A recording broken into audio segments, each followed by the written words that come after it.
इससे पहले वीडियो में हमने जाना था कि हाइपरटेंशन या फिर ब्लड प्रेशर का बढ़ जाना क्या होता है, उसमें कौन कौन सी ग्रेड होती है, कौन सी ग्रेड के लिए कौन सी दवा इस्तेमाल की जाती है।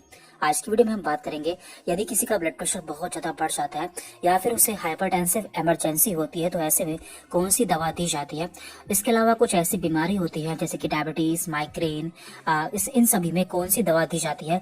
और प्रेगनेंसी में यदि किसी का ब्लड प्रेशर बढ़ जाता है तो उस समय कौन सी दवा दी जाती है। तो लास्ट वीडियो में हमने हाई ब्लड प्रेशर की 2 स्टेज के बारे में जाना था और उनकी दवाओं के बारे में जाना था। अब बात करते हैं हम स्टेज 3, जिसे कि हम हाइपरटेंसिव इमरजेंसी कहते हैं। इसमें हमारा ब्लड प्रेशर बहुत ज्यादा बढ़ जाता है।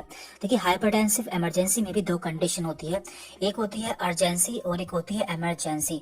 अर्जेंसी मीन्स यहाँ पर हमें जो अपना ब्लड प्रेशर है उसे जल्दी से कम करना होता है और इमरजेंसी में हमें बहुत ही ज्यादा जल्दी ही उसे कम करने की जरूरत होती है। तो अर्जेंसी क्या होता है, पहले इसके बारे में जान लेते हैं। तो BP more than 180/120 without sign of organ damage.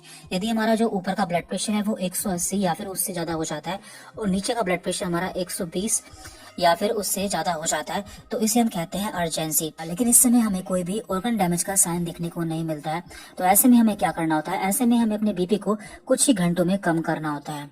अब बात करते हैं इमरजेंसी। तो इमरजेंसी में क्या होता है, इसमें हमारा बीपी जो नीचे का होता है वो 130 से ऊपर हो जाता है, यानी कि जो हमारा डायस्टोलिक ब्लड प्रेशर होता है वो 130 से ऊपर हो जाता है और इसमें हमारे ऑर्गन डैमेज होना भी स्टार्ट हो जाता है, यानी कि जो हमारे शरीर के अंग है वो भी डैमेज होना स्टार्ट हो जाता है।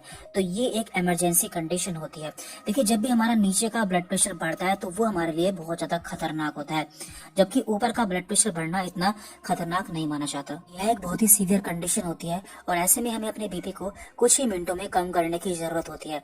यदि हम ऐसा नहीं करते हैं तो हमारे बाकी ऑर्गन भी डैमेज होना स्टार्ट हो जाता है, जिससे हमारे ब्रेन में हाइपरटेंसिव एन्सेफेलोपैथी देखने को मिल सकती है, जिससे हमारे सिर में बहुत तेज दर्द हो सकता है, हमें कंफ्यूजन हो सकती है और हमें इरिटेबिलिटी भी हो सकती है। इसके अलावा जो हमारी आर्टरीज होती है, यानी कि हमारी खून की नलिकाएं होती है, वो भी डैमेज होना स्टार्ट हो जाती है और वहाँ पर एक्यूट एओर्टिक सिंड्रोम हो सकता है। इसके अलावा हमारी आंखों में भी एक्यूट रेटिनोपैथी देखने को मिल सकता है, जिससे हमारी आंखें खराब होना स्टार्ट हो जाती है और इसके साथ में हमारी किडनी पर भी इसका बुरा प्रभाव देखने को मिल सकता है, जिससे हमें हाइपरटेंसिव नेफ्रोपैथी देखने को मिलती है, जिससे हमें हेमेचूरिया यानी कि हमारे यूरिन में खून आने लगता है, प्रोटीन यूरिया यानी कि हमारे यूरिन में प्रोटीन आने लगता है, ऐसे सभी साइन देखने को मिलते हैं।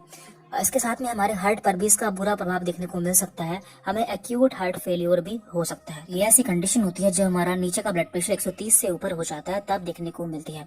अब हम जान लेते हैं कि ऐसी कंडीशन में कौन सी दवा इस्तेमाल की जाती है। तो इसके लिए ड्रग ऑफ चॉइस है सोडियम नाइट्रोप्रोसाइड। यह एक रैपिड एक्टिंग ड्रग है, यानी कि बहुत तेजी से काम करती है और ये इंजेक्शन फॉर्म में मिलती है, जो कि इमरजेंसी कंडीशन में बहुत ज्यादा इस्तेमाल की जाती है।